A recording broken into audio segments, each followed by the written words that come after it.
I just love the way that you think, right? You're like, hey, we're never going to walk a mile in their shoes. So, how do we operationalize bringing that into the company? How do we make sure? Because what ends up happening is, and there was an incredible study that McKinsey did in 2023 that said less than 15% of companies actually execute on a voice of the customer strategy. In other words, we're making up our minds ourselves. We think we know a lot.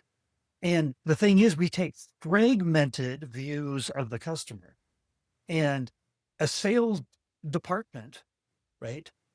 When somebody talks to sales, there's a shield that's up between the conversation, right? And so the buyer's playing their cards close to their chest. They're not unveiling their deepest, darkest secrets, right? There's tremendous learning there.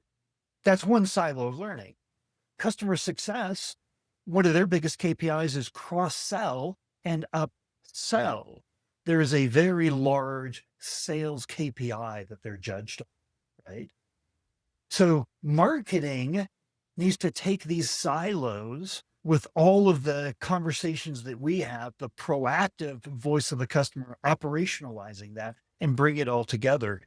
I have to tell you, when I talk to other CMOs, they say that this is the number one way that they earn a seat at the table because they are the only ones that are addressing the entirety of the voice of the customer, the highest voice of authority in the business. Because nobody else is taking that mantle.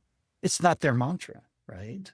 I have a trick how to get sales or support to share insights. I like to make it lightweight and useful, not like don't ask sales team to provide a report for you.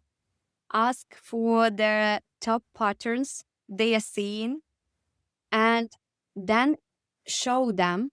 You turn those patterns, those insights, those ideas into better leads, easier sales conversions, because sometimes it's just because they don't see that. They just provided you a report. What did you do that with that? And you just, oh, we created some campaigns. No, that's not what they want to see. So you need to provide them with feedback. So we took your insights and created this and we received this. So this will be like a proven case for them that this works. I love that because individual conversations and reports is just more siloed, fragmented data. Patterns, I love the way that you asked for that. What are the patterns that you're seeing, right? Because that crosses conversations. That boils up the most important parts with just a simple little easy question. What are the patterns of what you're seeing, right?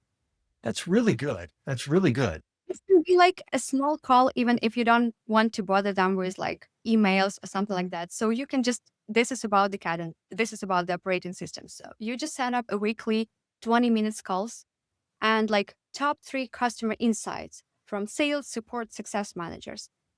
You then tag them into clusters. For example, you have objections, decisions criteria. Why now?